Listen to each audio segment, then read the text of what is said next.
next, we'll scan around the room. Back there, I guess. What can be done about these czars? Get rid of Obama. I mean, no, that's it, really. He can do what he But how wants. can it be Get rid of him. illegal? How can they be behind the scenes doing whatever the hell they want? Well, I have a question. There's a lot of gaps in the laws. This health bill, 2,000 pages, doesn't cover anything, but this, political parties not in the Constitution anywhere. They evolved.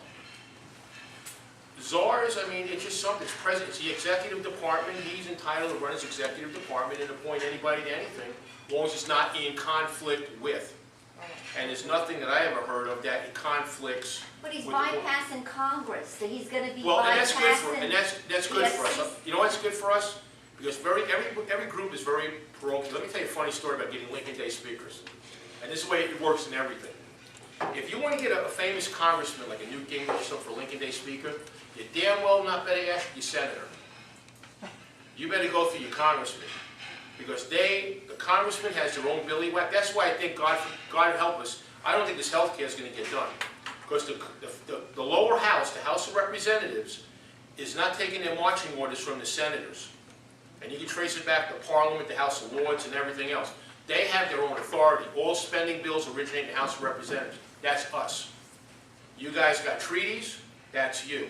And these guys are very parochial about their authority. So, I mean, the czar thing, if they try to bypass Congress, they're not going to be happy, and they're going to shaft Obama. So, I mean, that infighting is good. The Democrats always had a lot of fun with that. And God bless them, let them keep going. Until we can get rid of some of them. Yes, ma'am. I'm new to the 912 and the movement, and I've been a Glenn Beck listener for about 10 years. But one thing that really pisses me off is I'm sorry. they don't listen to us. They don't give a crap about what They we're are saying. now. What They we're are saying. now. Because then the media then attacks us to say we're teabaggers or whatever we are. And it's like, how do we get the government to actually sit up and take notice that we are the power and they just are their own Trust me when I entity? say that. They know now that this, you know how remarkable it is? What I yesterday? hear from what I'm going to listen to for the next month Don't from the listen to that politicians nonsense. is they're going to be naysaying to me, but it's all going to go away and go back to the way it is. So I want a true government that changes. Not if they don't want to get carried out. It's the government does its own thing. They don't The give a crap media, about the us. media, my son is, he works on Wall Street. He's an attorney for Barclays Bank. He's not one of the bad guys. He works for British Bank, don't you know? It's a different world up there. He came down, he's a dad, you don't understand. It's a different world up there. It's not Main Street America. It's different. The media is academia. You know, they are not, Fox at least is reasonable. They have both sides of it and everything else. The louder they scream and the louder they complain, that means we're getting to them. That's one since we'll all be speaking Chinese one day if this doesn't change. Confucius say the loudest sound comes from an empty barrel. They're hurt, and they're whining, and I don't want to say bitching, but they are bitching, they're really mad. And the media's going to lash out. You know, they go, this lady lost this election, she's terrible. Really? She's the Attorney General. She won a Democratic primary. They're hearing us, trust me. They're hearing us. The one thing you don't want to do is you don't want to be uncivil, impolite. Right. You smile. I used to play a lot of sports, and we used to say it like that. Scoreboard. Say whatever you want. If you're beating them, scoreboard. I mean, it doesn't matter, you know, and that's what we have to do. You can yell, you can scream, you can protest, you vote them out, like this gentleman says and everybody else around here. You get rid of them. And when you start getting rid of some incumbents, regardless of the party, you know, just because you're an incumbent Republican doesn't mean you owe the seat for life. Correct. Yes. You know, Brown had it right. He goes, this is not Kennedy's seat, this is the people's seat.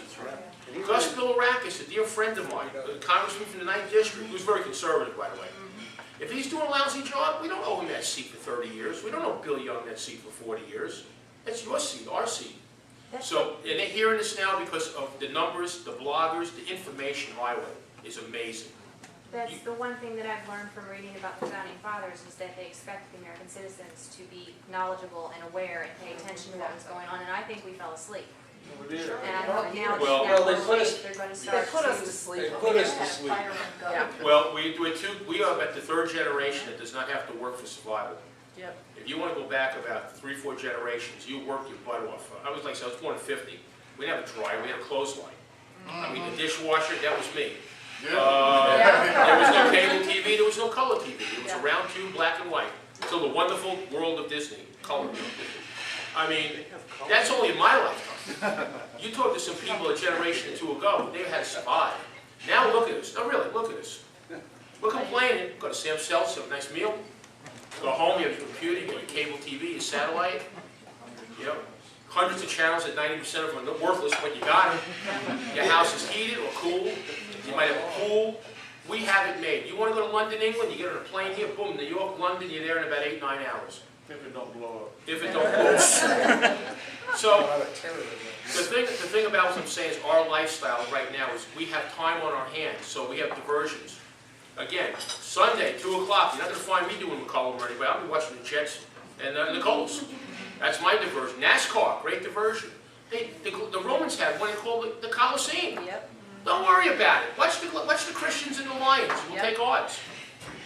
It's not any different today, folks. It really isn't. They try to dumb us down, and we have leisure time. And if you're eating and you're making a living, life is good.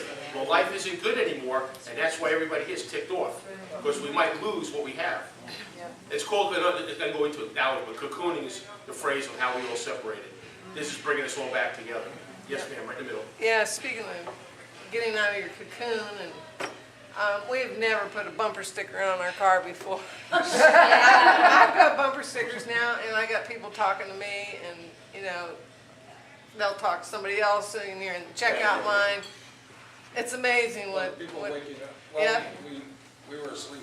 And you need to tell them what to do. Is there any Yeah, questions? yeah. I don't want to go on forever, man. Yes, sir. Good job up here. Do you know anything about the RNC or Steele putting together, or our federal senators and congressmen putting together a contract for America for the Republican Party?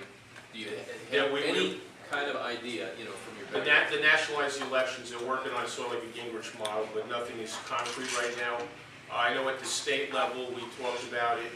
I was actually on the Rules Committee at the National Convention, and some discussions there were talking about trying to nationalize some of these things, because that's what we wanted in '94. And that's how we're winning now, and that's why Mark was going to win, because his race is a national race. Yes. But there is plans on it. I don't know how they're going to construct it.